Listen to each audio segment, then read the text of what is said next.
Good morning. It's my great privilege to be moderating the second panel. My name is Peggy Mason from the Rideau Institute on International Affairs, but also very proudly Vice Chair of the Canadian Pugwash Group, one of the co-sponsors of this event. We have two distinguished Canadian experts on this most timely, singularly important and vast topic of Arctic security, including the Golden Dome. And we had a bit of a discussion. It was launched in the previous panel, but there's lots more to say on that. And without any further ado, I'm just going to give it the briefest possible introduction so we can get right into it. In their order of speaking, we have Ernie Regehr, Order of Canada, Senior Fellow in Arctic Security and Defense at the Simons Foundation, among a long list. That's the same with both of our speakers. He's on my right, and to my left, another long-standing friend and colleague, Michael Byers, who, among many other accolades, holds the chair in global politics and international law at the University of British Columbia. Both of these speakers write on Arctic security issues regularly, and I turn first. I will have presentations by the two speakers, and then I think I'm going to throw it open for discussion after the two speakers, unless they have a burning desire to interact with each other on some particular point. Okay, off first, Ernie, thank you.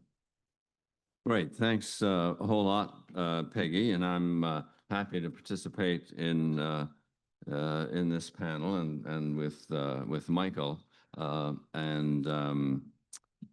Thanks to the organizers for the opportunity to participate. The changed security dynamics in the Arctic now has all 8 Arctic states expanding their military facilities and patrols in the region significantly. There were 35 significant exercises and training events across the region in 2025 as of October 10. That's pretty much very close to 1 per week, and these are not generally modest events. And that's 3 times the pace at which such training exercises occurred in 2022. Most of them, not surprisingly, take place in the European Arctic. Training for Arctic combat has intensified, though the likelihood of war in the North American Arctic remains remote. Arctic combat scenarios generally see it spilling over from NATO-Russia war in Europe into the European Arctic. And while that also is not imminent, it's definitely getting less remote. Russia is at war in Europe now, and that war already has spilled into the Arctic with Ukraine's massed drone attack on Olenia Air Base on the Kola Peninsula. War planning typically doesn't include impact assessment studies ahead of them, but in the Arctic that would be a pretty good idea. And absent that, a foretaste of what war in that fragile environment would yield is available from disasters like the Exxon Valdez oil spill and infrastructure projects that do benefit from more informal impact studies. And of course, the daily news also informs us of the human and physical impacts of war wherever they take place. One thing that becomes clear, if much needed and welcomed infrastructure development in the North are attended by damaging consequences that have to be carefully managed and mitigated, and if isolated individual disasters trigger years of long recovery operations, we can be sure that the consequences of military combat would be exponentially more damaging with little capacity or intention to try to mitigate the effects. In that grim reality, one other thing becomes very clear. Southern peoples should never inflict their wars on Arctic peoples and the Arctic environment. And that in turn means no credible Arctic security toolkit can be confined to military combat preparedness. So I'm especially pleased that the conference organizers have arranged for us to hear about opportunities for Canadian security diplomacy later this afternoon. The case for assertive security diplomacy is effectively made in the December 2024 Canadian Arctic Foreign Policy document, and I'll quote from it. Effective diplomacy is critical for shaping the international environment to defend and advance Canadian national interests. It, that is, diplomacy, is a first line of defense for Canada's national security. Canada's fundamental defense and security goal is to prevent and diffuse potential crises before they can develop into conflict. That's about as good and succinct a formulation of the centrality of diplomacy to security as we're likely to find. And if that's the Canadian position, this surely cannot be the time to yet again cut spending for Global Affairs Canada and to further downgrade Canada's already diminished diplomatic capacity. It's time for the opposite, to spearhead a major surge in Arctic security diplomacy. The path that the Arctic is now on, especially in the absence of any security and arms limitation dialogue, as the major powers learned in the Cold War, is a self-defeating path toward mutually diminished security.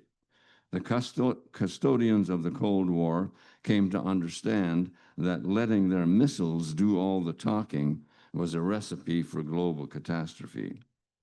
There are no diplomatic or military guarantees, of course, but for diplomacy to become effective, it has to have the same kind of sustained funding, training, research, planning, and so on, as does military preparedness. Diplomacy will work effectively to prevent and diffuse potential crises before they can develop into conflict, as the policy puts it, only if diplomats are mobilized and equipped to do their job. And building a stable and secure Arctic region can't be accomplished without engaging the country that on its own occupies half the region and that possesses a dangerously impressive capacity to disrupt, if not dominate. As reflected in the Ilulissat Declaration of 2008 and reaffirmed in 2018, the Arctic still remains heir to a tradition of building notable bridges across the East-West divide. None of this is to deny that war prevention and sovereignty reinforcement continue to also rely on effective military capacity.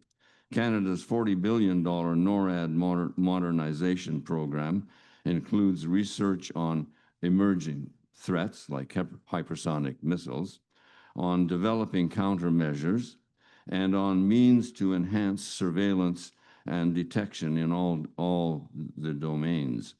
Effective defenses against hypersonic missiles and drones will not come easily, but in the meantime, early warning and domain awareness are important whether or not they are accompanied by reliable defenses.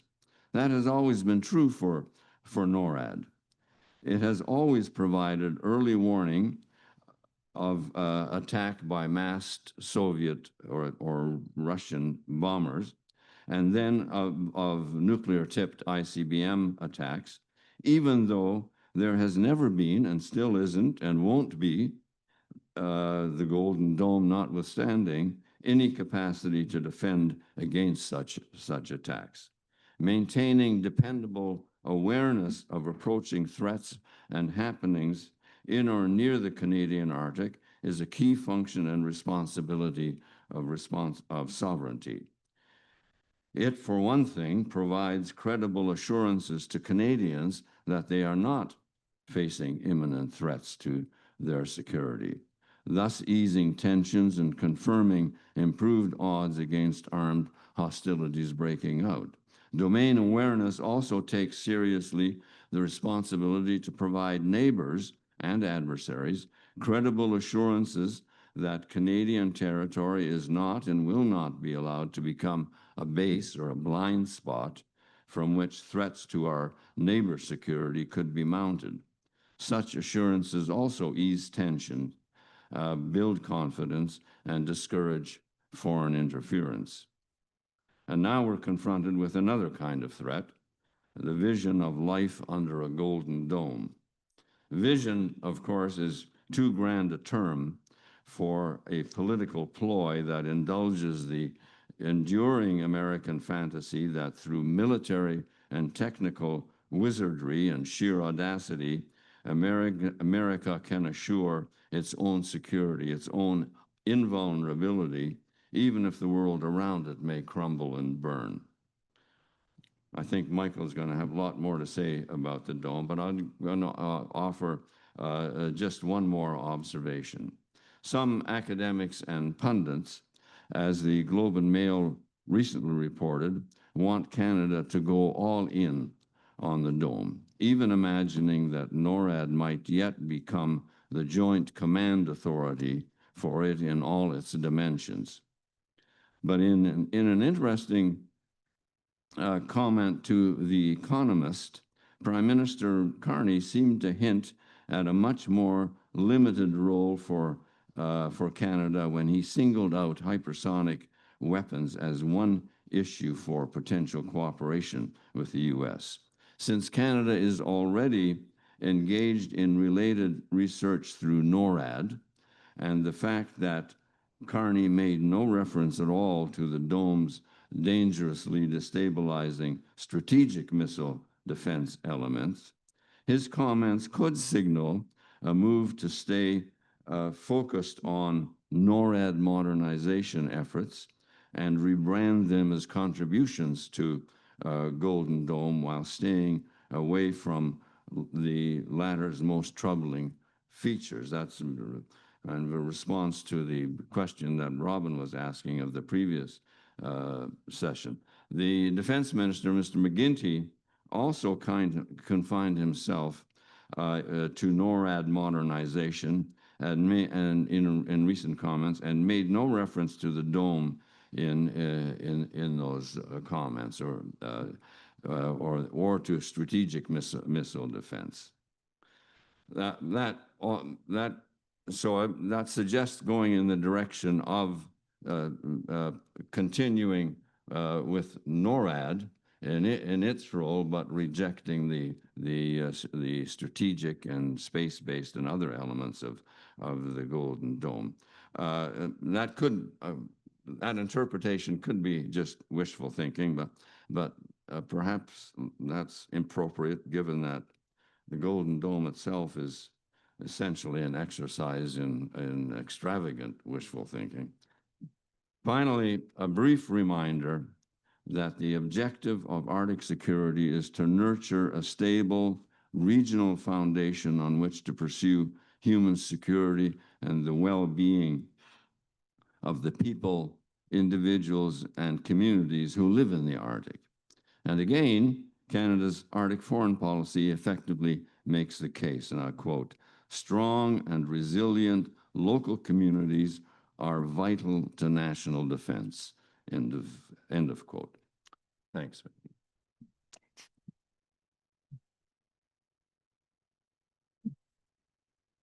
Thank you. Thank you very much, Ernie, and I'll turn immediately to Michael Byers. Thank you. Thank you very much. It's great to be here. I live on Salt Spring Island, so I'm surrounded by surrounded by old hippie peaceniks. And it's good to see that they exist elsewhere. I feel very much at home in this room. I told Ernie that I would just fill in the gaps after he spoke, because we agree on everything. And so to fill in some gaps, I'm going to actually tell a couple of anecdotes. I want to take you back to September 2019. I was invited to a NATO conference in Oslo. And at the lunch, I spotted an empty chair at a table and sat myself down, uninvited, and turned to the small, wiry, bald, 50-something-year-old man beside me and introduced myself. And he said, well, I'm so-and-so. I command the Second Fleet, by which he meant the US Navy Second Fleet, the North Atlantic Fleet.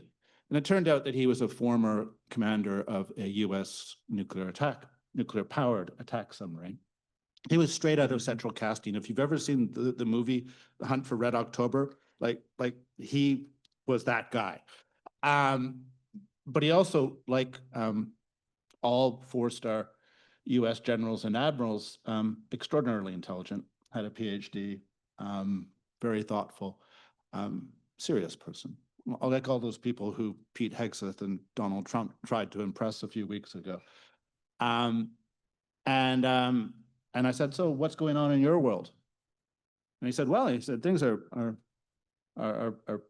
pretty concerning.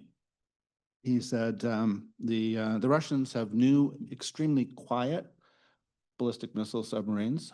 We're having a lot of trouble tracking them. You know, we're practicing on them. We're trying to get better. But he says, I feel like I'm back to the last decade of the Cold War. The amount of activity in the North Sea, in the Greenland, Iceland, UK gap, he says, is right up to that level, and we're dealing with a new level of technology. And yeah, it's pretty hot. And I said, oh, and I said, how far north do you go? He said, oh, it's all the way up to the Kola Peninsula. We're in the Barents Sea. And I said, oh, and do you consider your area of operations to include the Arctic? And he said, no, it's ice-free. It's ice-free. So I tell you this anecdote to highlight something that Ernie said, that there are actually different Arctics, right? There is the European Arctic, which is free of sea ice, and doesn't really have glacial ice either, no icebergs. It's the front line between Russia and NATO, and it includes the Russian second strike capabilities on their submarines, which are based on the Kola Peninsula in northwestern Russia. And NATO is there in force, both on the surface and in the water, and then in Norway and now Sweden and Finland, and then down into the Baltic states. But it's not, from a military perspective, considered the Arctic, right? It's the European theater, and Canada is there. You know, in September 2019, I was able to chat with this American admiral about the fact that 2 Canadian frigates had taken part in Operation Trident Juncture, which was a big NATO exercise in the Norwegian Sea. Little aside, he was really pleased that a Russian ship had come and parked itself in the middle of the NATO exercise and was jamming all the GPS signals. He was really pleased by that, because he said, yes, my officers had to remember how to use their sextants. And of course, this is a precursor to all of the jamming and the spoofing that's taking place now, all the way from the Black Sea to the Barents Sea. But again, the European Arctic. Now, in contrast, in the Canadian Arctic, and I spent a lot of time in the Canadian Arctic, including sailing through the Northwest Passage 4 times. We have only 300 soldiers deployed on a permanent basis in our Arctic, the 40% of the second largest country on Earth. We are launching the first of our Arctic offshore patrol ships with a single small deck gun that is not designed for state-to-state combat, but to deal with drug smugglers or pirates. And I tell you this because there are wise people over in D&D in the senior levels of the Canadian Armed Forces who know there's no state-to-state threat in the Canadian Arctic. In fact, I still remember when Walter Tinchuk, when he was chief of the defense staff some 15 years ago, saying that if someone were to invade the Canadian Arctic, his first task would be to rescue them. And if you've ever been to the Canadian Arctic, you will realize just the scale of the distances. When I fly from London or Frankfurt to Vancouver, I spend more than half of that flight over the Canadian Arctic, right? We are the second largest piece of geography on the planet. It is sparsely populated. It is a place of extreme seasons, extreme weather, and it's not becoming any more accessible. People will say, well, the ice is melting, there's more ships coming. And I go, yeah, but in the Canadian Arctic, we have glacial ice, and climate change is lubricating the glaciers, and they're moving more quickly into the ocean. So we're getting more glacial ice in the water. And that's not just big icebergs, that's small growlers and bergy bits that sit low in the water and are impossible to see and can punch a hole in an icebreaker. Or I talk about icing when you get a storm, ice-free waters, and there's spray crashing over the ship. And because it's minus 20-degree air temperature, the water is freezing on the superstructure of the vessel and can cause it to capsize. The Arctic is not becoming more accessible. The dangers are changing, but it is the Canadian Arctic, an insanely dangerous place. I have lost 4 colleagues to accidents in the Canadian Arctic in the last 15 years because it's such a dangerous place. And so when Walter Tinchuk says he would have to rescue them, he's actually right. There's no state-to-state threat. To make the point a little bit further, some people in this town, especially on Parliament Hill, hyperventilate about the Russian threat to the Canadian Arctic. Russia already owns half of the Arctic, unquestionably. It has no need for any more Arctic, right? It's not going to invade Canada. And then they hyperventilate about China. And I say, well, you know, how many countries in Latin America or Africa has China invaded lately? They don't. They acquire what they need, resources, through foreign investment and international trade. And they are the world's largest shipping state because of the reliance on marketplaces around the world. So I don't worry about state-to-state threats in the Canadian Arctic. I worry about the European Arctic, and I'm very proud that Canada is committed to the defense of our NATO allies in Europe. And that, of course, includes Greenland. Which brings me to my second edit. Just 3 weeks ago, I was at a Track 1.5 meeting in Geneva. Now, Track 1.5 is when you have a mix of government officials and non-government or ex-government people. And the idea is to bring people together to identify opportunities for communication, coordination on issues where there might be shared interests under a larger sort of situation of tension or potential conflict. So we were in Geneva. We were talking about the Arctic mostly. I was very careful. I read Canada's sanction laws beforehand, so I didn't break any sanctions laws. And also I did inquire from the person who was organizing the workshop, which was funded by the Swiss government. I did ask, you know, what are the rules? He said, Chatham House rule. So as long as I don't name individual names, I'm not breaching that condition either. Because there were senior Russians at this workshop. Okay, again, I didn't do anything wrong. I was allowed to talk to them. I'm not going to identify them by name. But we did talk about Canada. And one of the Russians who has enormous experience and considerable seniority said, and I will never forget, he said, "We expect the Trump-Vance regime to remain in power for at least 20 years." Oh, God. So think about that for a moment. We're very anxious in Canada about things that are happening on a daily or weekly basis. We're dealing with the here and now, and we're not thinking about the long term.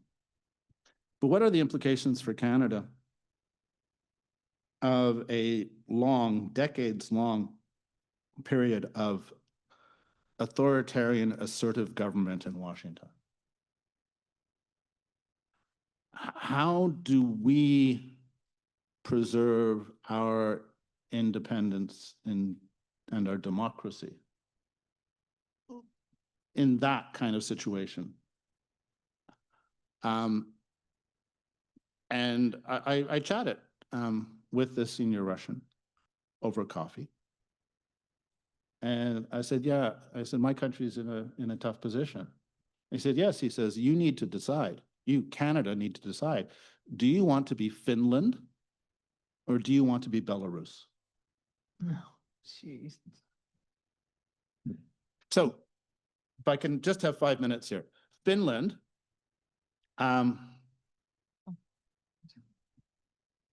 Finland existed alongside the Soviet Union for the entire existence of the Soviet Union. It remained independent and democratic. And how did it do that? Well, first of all, it fought the Winter War because the Soviets invaded Finland in 1939, and a few thousand Finnish soldiers in white camouflage with sniper rifles and cross-country skis defeated the Soviet Red Army, whose tanks would continually get stuck in the snow. And then the soldiers inside the tank would come outside to shovel out the tank and get picked off by the Finns.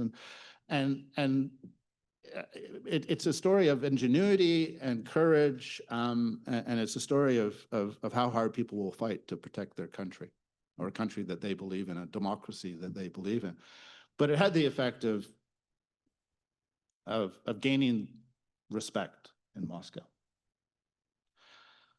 But then the Finnish government said, look, you know, we still have to live alongside this authoritarian, aggressive superpower. And the way that we can hope to preserve our independence is by adopting a position of neutrality. So they did not disagree with the Soviet Union on anything that was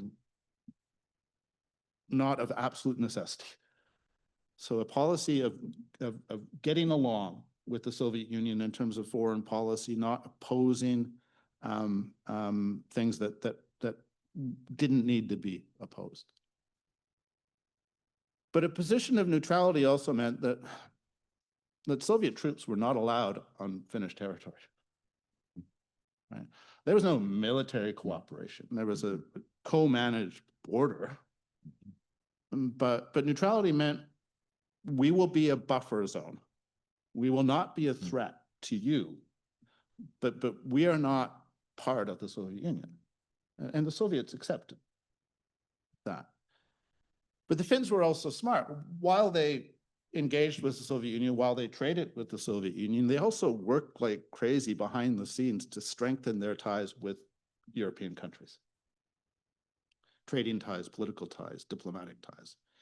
And so when the Soviet Union disintegrated, Finland very quickly popped up and said, can we join the European Union now? And they did. They're part of the Schengen zone. They're part of the Eurozone. And then just 2 years ago, they became part of NATO. It's a remarkable story, but it's based on respect, and it's based upon neutrality. And it's based upon a diversity of diplomatic relations. Now, Belarus. No. Belarus didn't manage to stay out of the Soviet Union. It was part of the Soviet Union for the entire existence of the Soviet Union. It depends on Russia economically. 2/3 of its trade is with Russia. It doesn't have an independent foreign policy, as far as I can tell. But more important, and here's the big difference with Finland, there are lots of Russian troops on Belarusian territory. There are Russian nuclear weapons on Belarusian territory. Belarus is not an independent country. It's essentially an extension of the Russian Federation and under Vladimir Putin's control. So when the senior Russian says to me, Finland or Belarus, I'm thinking, well, where are we right now? We depend for 2/3 of our trade on the United States.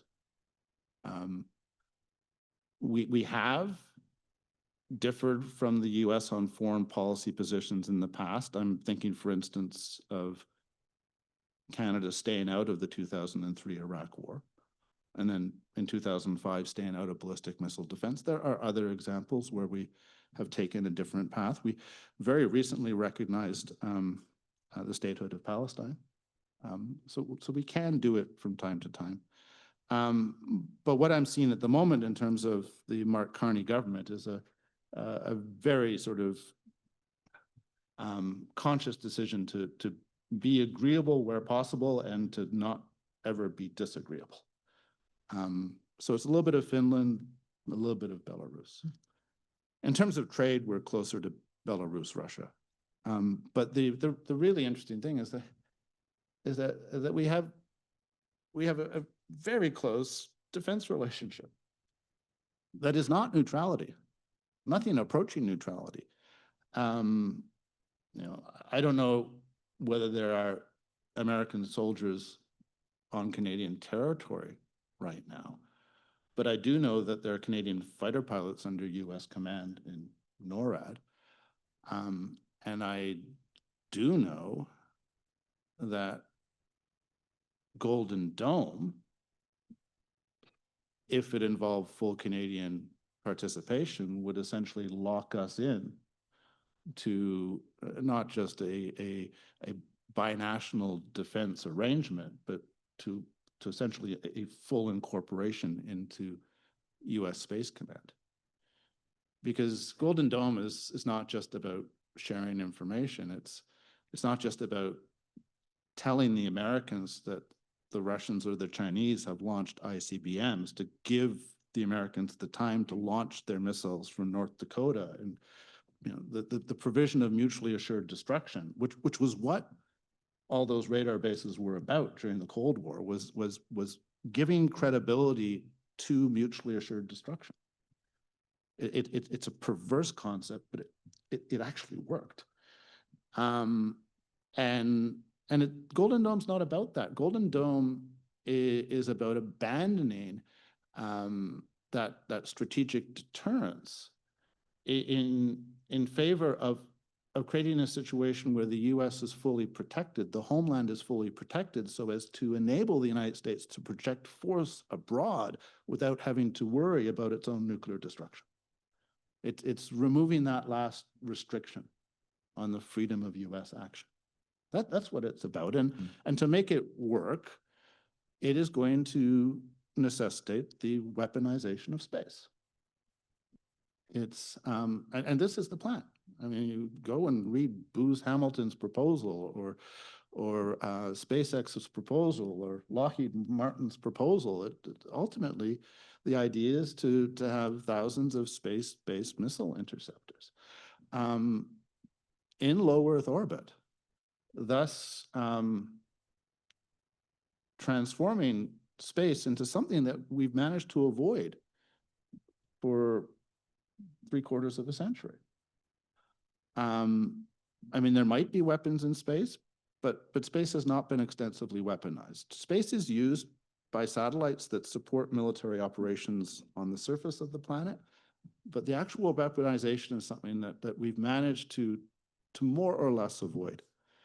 And the non-weaponization of space is a core Canadian foreign policy.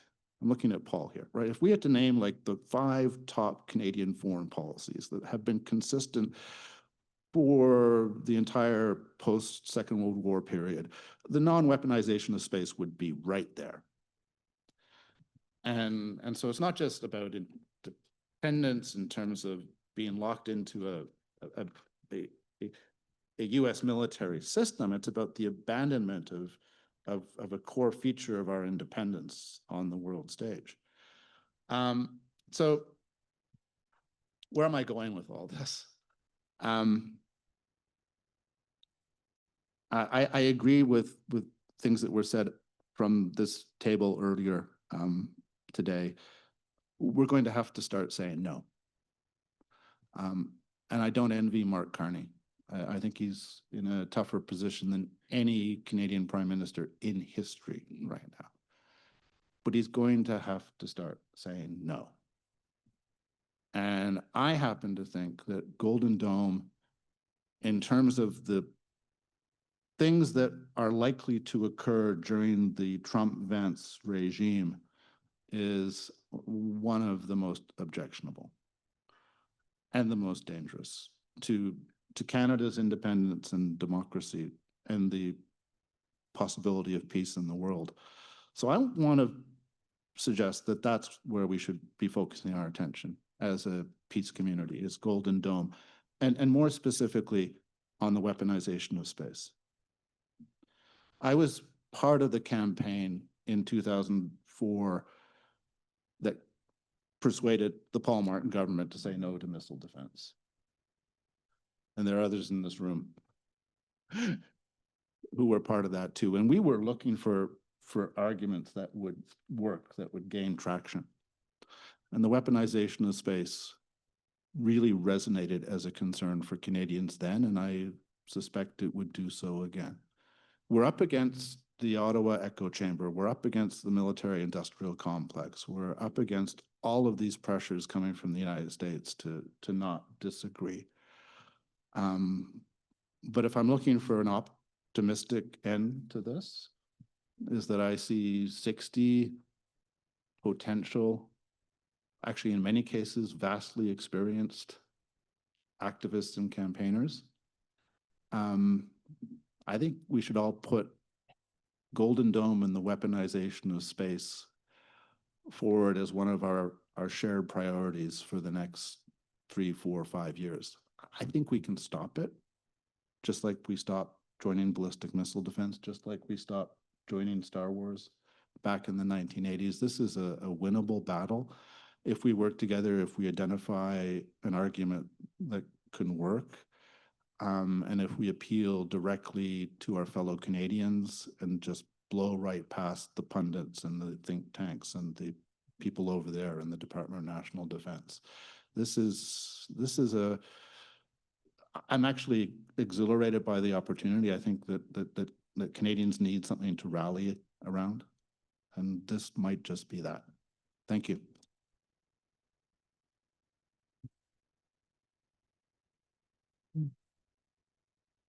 Thank you. Thank you to both our speakers.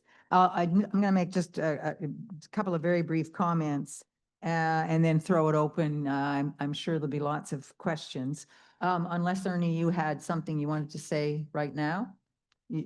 You'll wait, okay? Yeah. I just wanted to note, I mean, we often lament, but in this case, it's particularly challenging, the media coverage. I recall back when the foreign minister was Foreign Minister Joly, Melanie Joly, and she was taking on the Arctic, the Arctic, what led to the policy that Ernie referred to. And she addressed the media and she talked about the North American Arctic. And I mean, the media, she was vilified, she was ridiculed, she was laughed at. This is like in, for example, the Globe and Mail. Oh, she's made up this category. And of course, it was precisely to distinguish in the way that Michael Byers has done and and in the way that the Americans would routinely do as well. But that's part of the battle. And with respect to Golden Dome, again, it is a particular. If you look at the letters, that Canadian Pugwash group has sent to government on this issue, we have been at pains to identify the strategic ballistic missile defense aspect, and that, of course, leads directly into the weaponization of space, that element as problematic, because a lot of the other elements are as Ernie has talked about, they're ongoing aspects of our cooperation and of NORAD modernization. And those proponents, those that are pushing so hard to get Canada committed to the Golden Dome, are trying to lump them all together. And then anytime a government official makes any kind of comment, and of course they're going to be careful because they're not going to try and skewer a signature Trump initiative, the Golden Dome delusion. So they speak carefully, but the proponents take any statement, and the McGuinty statement is an example, as, oh yes, or Prime Minister Carney's, we're committed. We're committed to Golden Dome, i.e. we've committed ourselves to strategic missile defense and to the weaponization of space. So I think it's important for us. It puts an extra onus on us to, to be careful in our language and to insist and go after, and as best we can, the media to do the same. Okay, having said that, I'm now going to open it up. If there are those that would, and I guess it's Mike. Are there mics? Because, yes, there's the mic. Good. Okay. And I would also ask if you could identify yourself.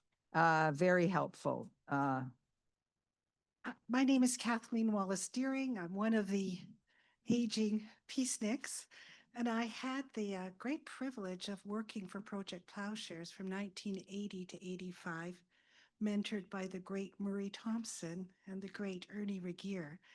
And at that time, Ploughshares had a public mobilization capacity, and that was my job. And closer to Oh, from 1980 to 85, I worked for Ploughshares, going coast to coast, and there were about 40 local Project Ploughshares groups. Bev DeLong and her mother were giving leadership in Calgary. But at the same time, Ploughshares was also relating to the European and American peace movements. And so we were working very closely on campaigns like Refuse the Cruise. And as I come here today, I don't see that kind of mobilization capacity being provided by any of these groups, and we need it. We are a handful of people here today, and so I'm asking if Michael and any others could meet with us at lunchtime or talk about how do we once again mobilize the public, because as a Ploughshare staff person on January 16th, 1984, I was at 24 Sussex Drive with Pierre Trudeau and other, and he talked about the importance of the public in persuading him to be going to other capitals to work for nuclear disarmament. So, Michael, I'm glad you've given us an issue, a slogan, but there's a whole bunch of capacity building that is not present now that needs to be found. Michael, yes. So I co-direct the Outer Space Institute, and Paul is one of our fellows.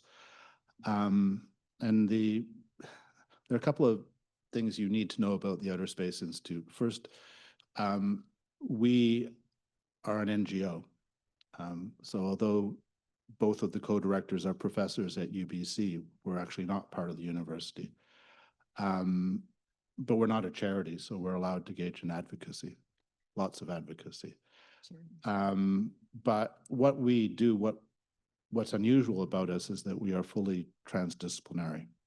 So Aaron Boley, my co-director, is an astrophysicist. And I'm an international lawyer and a political scientist. And we have fellows who are engineers. We have fellows who are former chair of the United Nations Committee on the Peaceful Uses of Outer Space, former chief scientist of NASA, people like that. And the parallel with Pugwash is remarkable, because Pugwash is about the marriage of scientific knowledge and policy activism. And so what we're trying to do at the Outer Space Institute is to define a campaign focus against Golden Dome that can play to our strengths and connect with groups like Pugwash. So yes, I want to have that conversation at lunch. Thank you very much. Do you want to? Okay. Paul Meyer.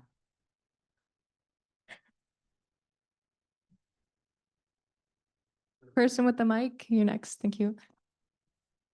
The mic. They need a mic over You on the need the other mic. side. Yeah, I have the mic here. Thank you very much. So my name is Erk, and I'm in the graduate studies program here for political and international affairs at U Ottawa. And I just had one question and just one brief commentary.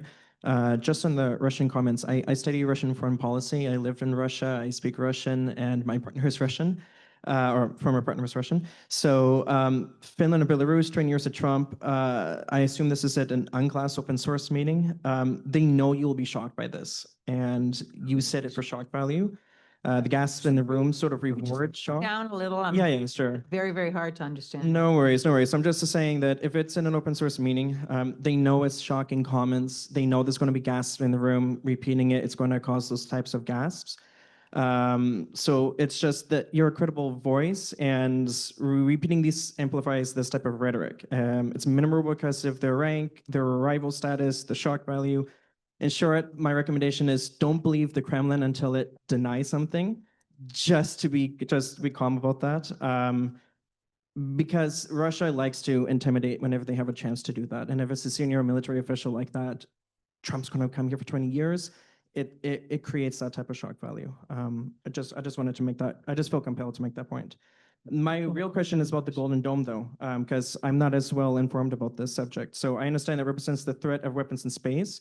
But when I speak with colleagues who are in the military, they complain that Canada doesn't have the capabilities to defend its airspace on the same level as the United States, and that we needed them to help with the Chinese balloons years ago, if you remember that. So their whole thing is, if we can maximize firepower, if we can bring the ultimate force possible, eradicate whatever threat there possibly is, we should go for that. And that costs a lot of money for Canada. So I'm wondering, is deeper integration on this level with the United States in military terms, is that really bad for Canada? We're talking outside of space.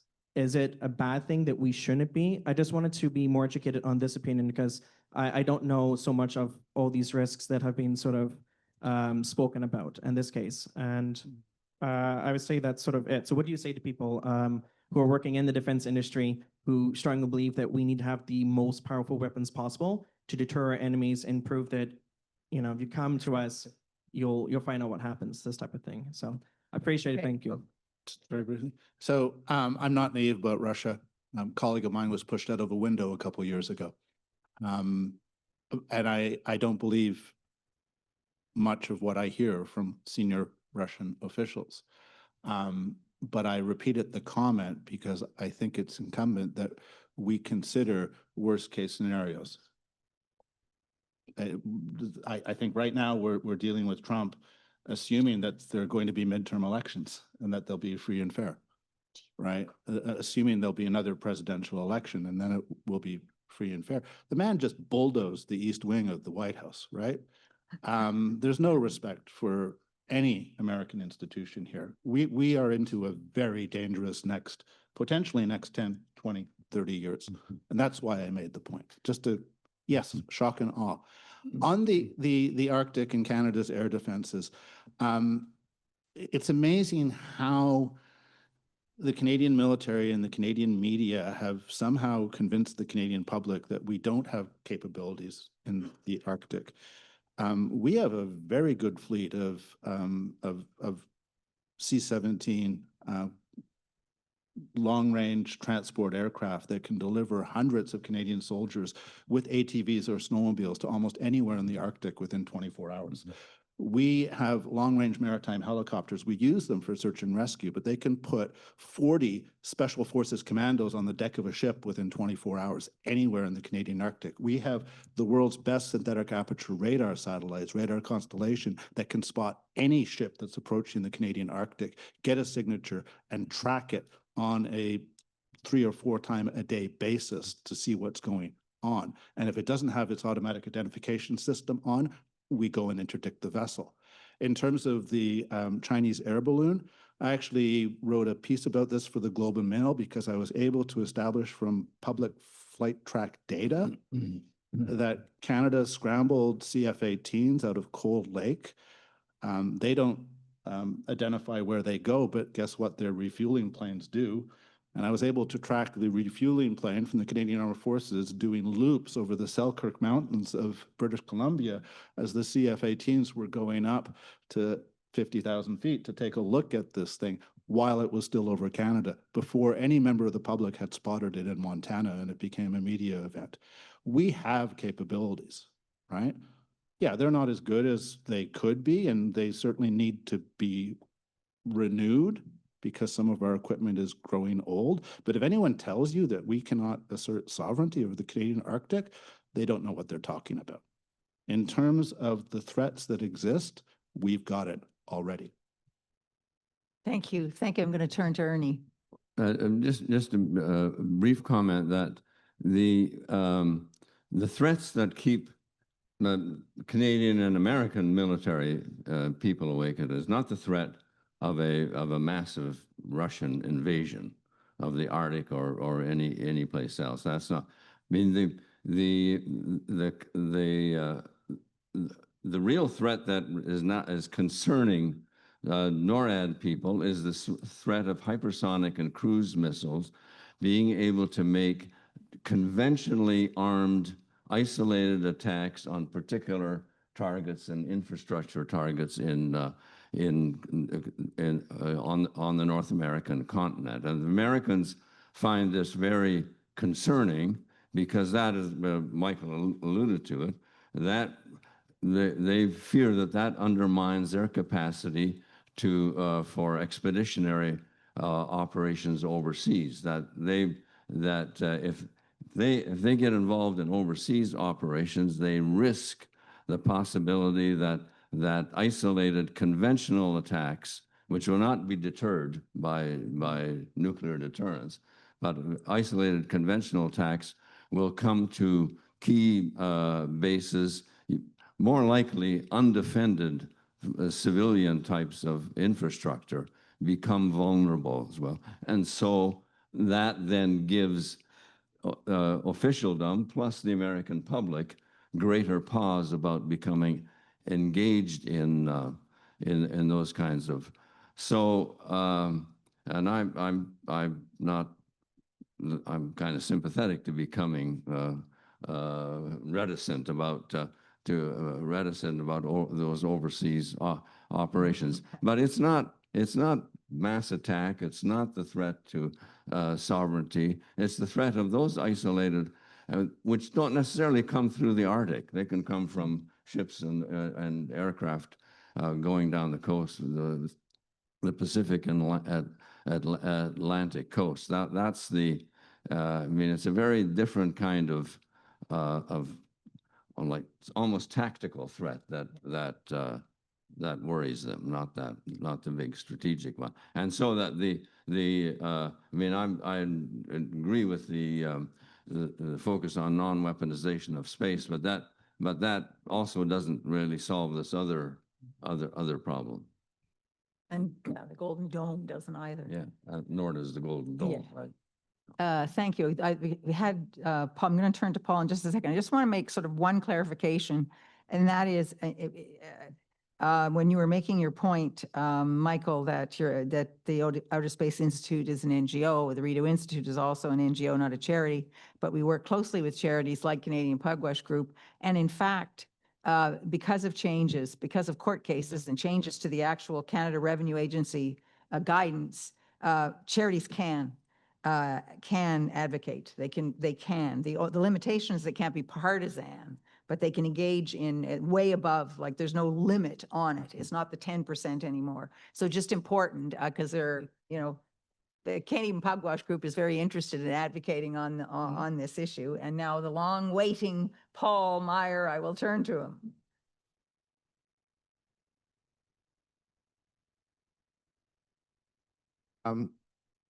Just want to get back to Ernie's point. I appreciate it that you reminded us all that the official Canadian Arctic foreign policy stipulates that diplomacy should be in the first line of defense.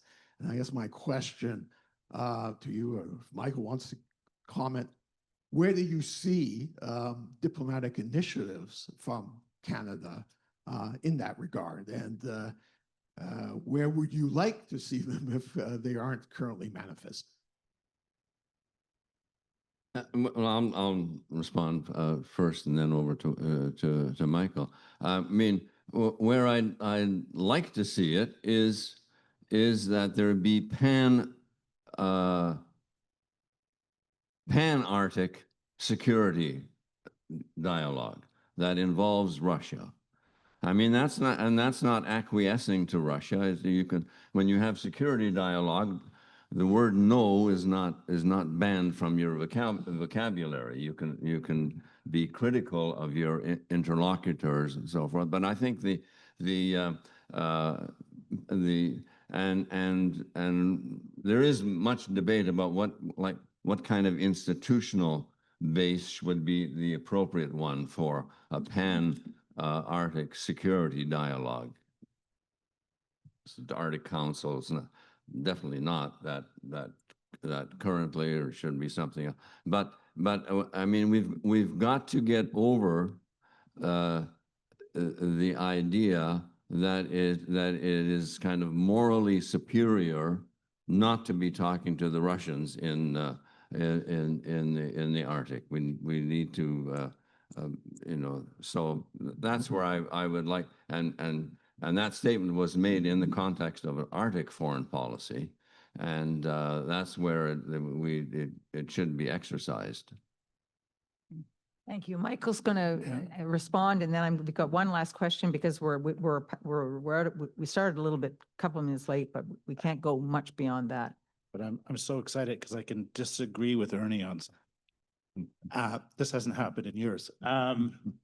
So a pan-Arctic security dialogue immediately runs into the issue that I described of there being two Arctics. So if you want to have a pan-security dialogue with Russia, you're talking about the Kola Peninsula, you're talking about the submarine games in the Greenland, Iceland, UK gap. You're all of a sudden having the big conversation about nuclear arms control. That's a tough one right now with Russia. And there is low-hanging fruit available that doesn't have those stakes and those difficulties. So just to give you a simple example, Russia is following the United Nations Convention on the Law of the Sea with regards to the process for asserting sovereign rights over extended continental shelves in the Central Arctic Ocean. Mm-hmm.